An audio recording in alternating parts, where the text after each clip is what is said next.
am I talking about?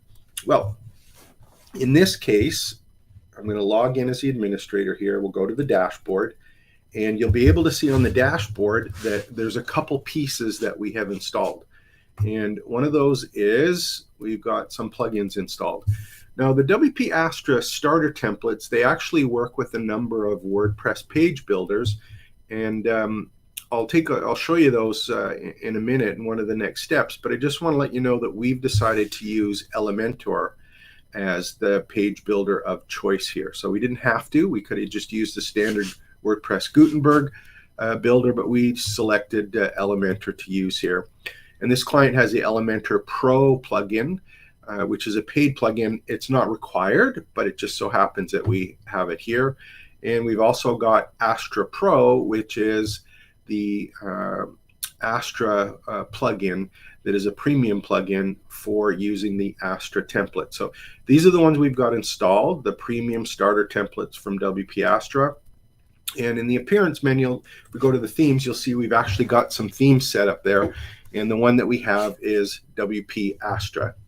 And for the most part, what I recommend for clients, what I'm not doing in this demonstration, because it's a test site, but for a client, if you are actually going to be using this, you have the option to activate what's called a child theme. And WPAstra, which is the theme we're using that we have to use with these starter templates, there is the opportunity to download and install a child theme. So normally we would use a child theme. This is a demo, so we're just going to use the standard default one. So we've got this active, our Astra theme, no designs, nothing there. It's just a theme, a blank theme. And we installed some starter templates. So let's go back and take a look quickly at some of the templates that were made available to us. On this case here, let me just go back here. We're going to go back a step. The WPAstra publishers, they basically built out a whole bunch of template sites. And we've got the URL here, websitedemos.net, that is available for you to go take a look at some of the templates that they've done. And there's just a library here of free and paid templates that you can choose from. There's also a selector at the top here that you see has the different page builders, WordPress page builders that you can select from. So we've got Elementor, Beaverbuildy, Brizy, and Gutenberg. In our case, I've selected Elementor because that's the page builder we have installed. So these are some of the templates or templated sites that are available that are pre-done here. So you can go through these and take a look at them. Some of them are pretty straightforward. Some of them are specific to, for example, courses. If we want to take a look at this one, open it up, you can see that it's specifically for the LearnDash LMS plugin that allows you to create and work with the LearnDash plugin to create basically a ready-made site that has a number of courses. When I say ready-made, you can see there's a course list page here, there's an about page, a contact page. Again, these are sites that are completely done. It would just require that you log in with Elementor and edit the content, the images of all of these pre-done pieces. So there's just an example of one that's there. We'll just hit the back key and go back to the listing of some of these demos. You're going to need to find the one that you want and take a look at it and make sure you're comfortable with it. So once you've done that, what happens next? Well, let's go back to our site and we'll go back in as the administrator. Again, I'll go back to the dashboard in WordPress so that you can see that. A little sip of coffee here. Well, the page refreshes. So in this case, what we're going to do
what's happening in the background now is that the entire site is being uploaded from the library that they have, and we're in good shape. The site is there.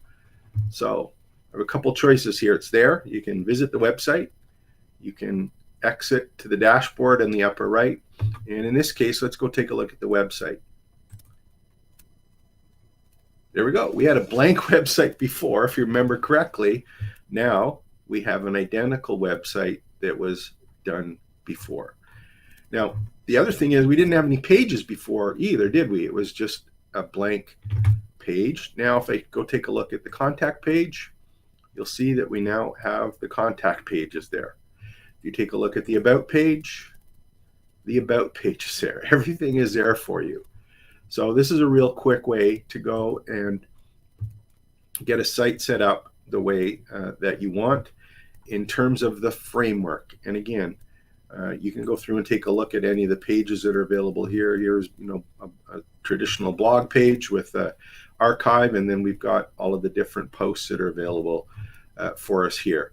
And at any time you want to, you can go and make these edits, and it was done with Elementor. So if I go back into the dashboard, I'm the administrator, I'm logged in, I can go back to any one of these pages that have now been created.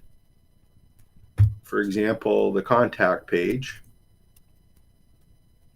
I could visit that page, and this one, I'm just going to go take a look, close it. It was done in Elementor, so I can go and edit this page if I want to with Elementor. I've got Elementor installed. If you remember correctly, I installed it right at the start, but just go and make the changes exactly how you would in Elementor. Adjust the form, any additional plugins or pieces that you need. You're certainly able to do that. And again, it's right in Elementor. So everything works identical with your site as it did before, except that it now has a complete website built for you. So kind of an interesting way to do things. Again, it's something that you might be interested in if you need a simple site. If you're not looking for a designer, you find one of the templates that appeals to you and your business, fits your business that you're trying to get set up. Don't be afraid to install it and play around with it. What do you need? You're going to need a page builder and or the standard Gutenberg WordPress builder. You're going to have the WPAstra theme, and you're going to have to either have the WPAstra starter site and paid or premium templates available to you, if those ones are ones that are a little more to your liking than the standard ones that come free. So I'll put some links below. If we keep this video up, I'll put some links below to those tools that we used, but pretty straightforward stuff. You should be able to get going. Nothing fancy, basic website set up quickly. So I hope you enjoyed that, and stay tuned. We'll be back with some more videos on this new YouTube channel. Thanks.